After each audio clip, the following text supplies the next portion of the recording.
नमस्ते। तो मान लीजिए आप 2027 की जनगणना के लिए HLO ऐप पर अपना काम कर रहे हैं। आपका पूरा ध्यान एकदम सही डेटा एंट्री करने पर है और तभी उप्स, गलती से एक छोटी सी चूक होती है और कोई बहुत ही जरूरी डेटा डिलीट हो जाता है। मुझे पता है उस वक्त जो पसीना छोड़ता है ना, जो घबराहट होती है, वो 100% स्वाभाविक है। सच कहूं तो किसी के भी हाथ पैर फूल जाएंगे। लेकिन गहरी सांस लीजिए, बिल्कुल टेंशन मत लीजिए। आज का ये एक्सप्लेनर आपके लिए एक फुल प्रूफ रेस्क्यू मिशन है। हम एक ऐसा कमाल का और टेस्टेड तरीका देखने वाले हैं जिससे आपका वो डिलीट हुआ डेटा बिना किसी नुकसान के वापस अपनी पटरी पर आ जाएगा। तो चलिए शुरू करते हैं।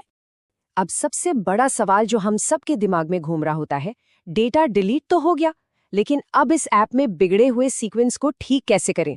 देखिए, ये सिर्फ कोई रैंडम टेक्निकल सवाल नहीं है। ये सीधे सीधे फील्ड में की गई आपके घंटों की मेहनत को बचाने का सवाल है। होता क्या है कि एक बार डेटा डिलीट हुआ तो आगे की पूरी प्रक्रिया वहीं अटक जाती है। इसलिए आज हम इस बहुत ही सीरियस प्रॉब्लम का एकदम पक्का और सटीक सोल्यूशन निकालने वाले हैं।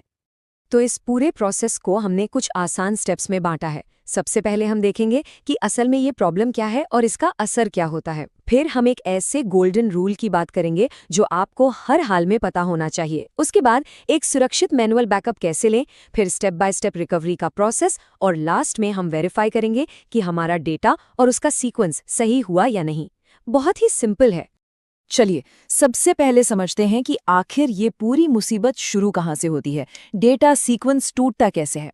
दरअसल HLO ऐप में अपडेट डेटा वाले सेक्शन में अगर आप देखेंगे तो एडिट करने का पेन आइकन और डिलीट करने का ट्रैश कैन आइकन, ये दोनों बिल्कुल अगल बगल बैठे होते हैं। अब फील्ड में काम करते समय कई बार जल्दी जल्दी में पेन की बजाय उंगली ट्रैश कैन पर लग जाती है। बस एक छोटा सा मिसक्लिक और पलक झपकते ही ऐप के अंदर का पूरा स्ट्रक्चर, पूरा सीक्वेंस तहस नहस हो जाता है। इसे ऐसे समझिए, मान लीजिए एक बिल्कुल सही क्रम चल रहा है। लाइन 4, मकान 4, फिर लाइन 5, मकान 5 और फिर 6, सब कुछ एकदम परफेक्ट। लेकिन अब सोचिए, अगर गलती से वो 5वें नंबर की एंट्री डिलीट हो गई तो क्या होगा? सिस्टम सीधे चौथे से छठे नंबर पर छलांग लगा देता है। बीच का वो 5वां मकान और लाइन नंबर हमेशा के लिए गायब, मानो वहां कुछ था ही नहीं। और पता है, यही वो एक गैप है जो आपके पूरे ब्लॉक के डेटा सीक्वेंस को हमेशा के लिए बिगाड़ कर रख देता है। अब आते हैं हमारे सबसे जरूरी नियम पर। इसे आप पॉइंट ऑफ नो रिटर्न भी कह सकते हैं। देखिए, इससे पहले कि हम इस समस्या को ठीक करने का जादू चलाएं, हमें एक कड़वी सच्चाई एक्सेप्ट करनी होगी। एक ऐसा रूल है जो ये तय करेगा कि हमारी ये ट्रिक काम करेगी भी या नहीं, या फिर आपको हार मानकर वो पूरा डेटा सर्वे के सबसे आखिर में दोबारा भरना पड़ेगा। और वो रूल जुड़ा है सिंकिंग